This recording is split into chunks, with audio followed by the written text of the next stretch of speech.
Welcome back to the Cherry Pickin Fantasy Hockey Podcast. Like always, 6 must-add players. We listen to you guys, and we are going to post this now on Fridays so we can film and then post it in a day span.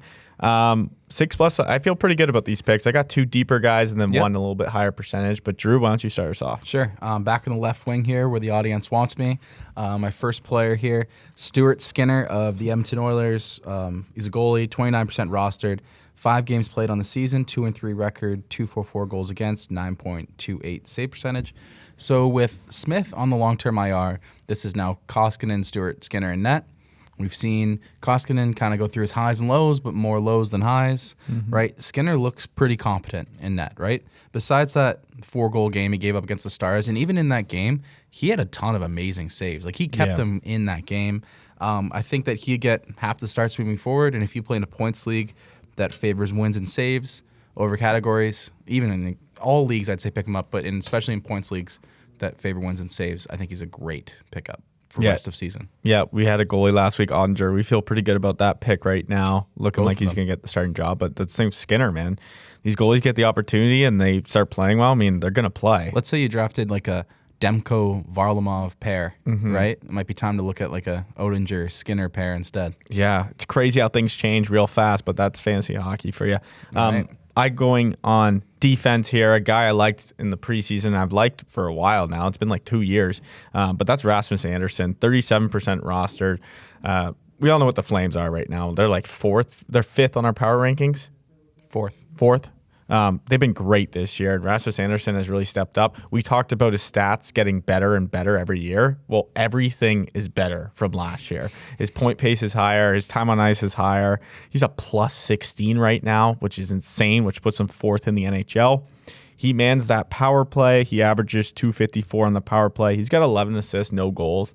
I think it's more about opportunity, and it's going to come. You just got to trust the process. I'll take anyone who's quarterbacking the 6th best power play in the NHL right now. I'm surprised. Like, you look at that D-core, and who am I taking? And, like, the one guy who stands out is Rascal Sanderson. 37% rostered isn't very high for a team that's 4th on our power rankings. So I really do think that Rascal Sanderson is a great ad. Also, the power play, the Calgary power play is doing way better than last year. They were at 18% last year. They're starting off this year at 24.56. So power play is getting better. Rascal Sanderson definitely has something to say about that power play. Yeah, he's definitely the quarterback of the power play.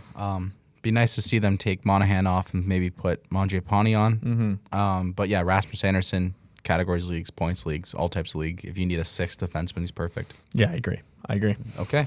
My second here must add Seth Jarvis of the Carolina Hurricanes, 18% rostered. On the season, he's got 6 points in 11 games, including 4 in his last 5 since moving on to the first line with Aho. So that's really what this is about. It's about the opportunity, playing on that first line with Aho.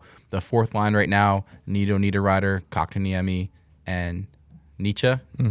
Nietzsche's? Doghouse I always get it wrong. Sorry, guys. Doghouse line, right? Those guys are on the 4th line right now. Lots of opportunity for Jarvis on that first line. First line, second power play is not terrific, but on this being like the best team in the league, him on the first line with Aho, seeing first line minutes, even strength, I like him as an ad. We saw 98 points in 58 WHL games, not last year, but the year before. And a pretty good year with Chicago Wolves and Winterhawks last year too. This is a guy that scores goals, puts up points. That's who he is, right? He's probably going to be, if they let him go to the World Juniors, one of Canada's leaders on offense. He is a very good player in a very good role, so I think you add while he's in that role.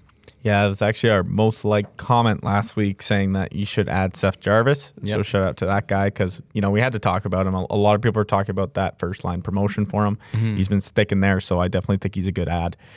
For sure. I'm going to guy. This is recent news, but Zach Cassian has been promoted to the first line. Seems like he might stick there for a bit. As the Oilers fan, you can talk a little bit about him, but 8% rostered. There was a time where Zach Cassian started off the year real hot, and I remember picking him up and then dropping him. And now he's getting that promotion. Like, he had like over 60 minutes time on ice last night, and it's usually like 11, 12. It's a huge bump. And let's be honest, you could be blind and play with McDavid and Draisaitl and be good. So yeah, they've put McDavid and Draisaitl back on the same line. He's that third player. He looks good out there, right? Like he's seen as a fighter, but really he can play hockey too. Yeah, I right. Like agree. he's competent on the ice. Before we've seen him on the fourth line for most of this season. That's why he hasn't scored a lot. But it's a huge promotion from fourth line to first line, right? Like, and with the two best players in the league, you got to add him right now in all leagues, I think. Yeah, like even if you stream him and then he gets he gets demoted for 2 games and you're like, okay, it's over. But I wouldn't those drop games. anyone serious for him, right? But if you have a streaming spot on your roster right now, that's the guy you want to stream. Yeah, I agree. Okay, so into the waiver wire segment of the show now. Yes. Some guys 5% rostered. We're going less. deep for you this week. I'm telling you. Like, Yeah. I know a lot of people are commenting saying everyone's picked up. I don't know what type of leagues some people are playing in, but we got to go deeper. We'll do it. Super serious, like 16, maybe 20 team leagues. I don't know. We'll do it, though. But this is for you. Last week I gave you Hampus Lindholm. I'm going to give you another Swedish stay-at-home defenseman in a good role, and that's Jonas Brody of the Minnesota Wild. 5% rostered, 19 games, 8 points, 36 shots, 15 hits, 31 blocks. So great for categories leagues either way. But right now he has been promoted to that first power play, right? Which is just like Hampus Lindholm last week.